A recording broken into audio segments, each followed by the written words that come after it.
પાણીનો વેડફાટ જોવા મળ્યો। વડોદરા શહેરમાં આવેલા અમિતનગર બ્રિજ પાસે હજારો ગેલન શુદ્ધ પાણીનો વેડફાટ જોવા મળ્યો હતો।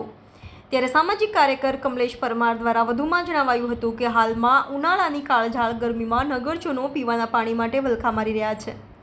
સાથે કોર્પોરેશન વડી કચેરી ખાતે રોજે રોજ મોરચો લઈને પહોંચી રહ્યા છે। ત્યારે આ વગર વરસાદે પીવાનું શુદ્ધ પાણી વેડફાઈ રહ્યું છે તો જવાબદાર કોણ?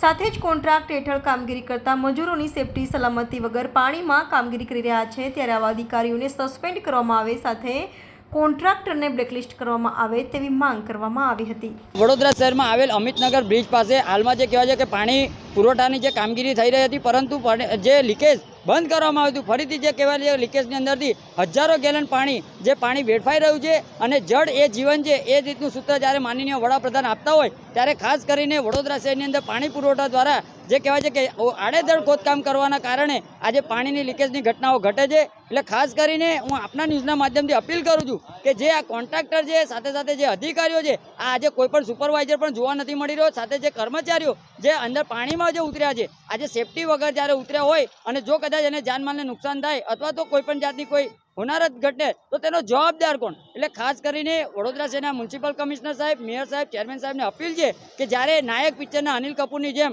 લોકોને તમે જ્યારે નોટિસ ફટકારતા હો છો, એનઓસી ચેક કરવા માટે જતા હો છો, તો ખાસ કરીને આવા પાણી પુરવઠાના અધિકારીઓ, આવા પાણી પુરવઠાના કોન્ટ્રાક્ટરોને તાત્કાલિક ધોરણે બ્લેકલિસ્ટ કરવા જોઈએ અને આવા અધિકારીઓને સસ્પેન્ડ કરવા જોઈએ તેવી અમારી ખાસ માંગણી।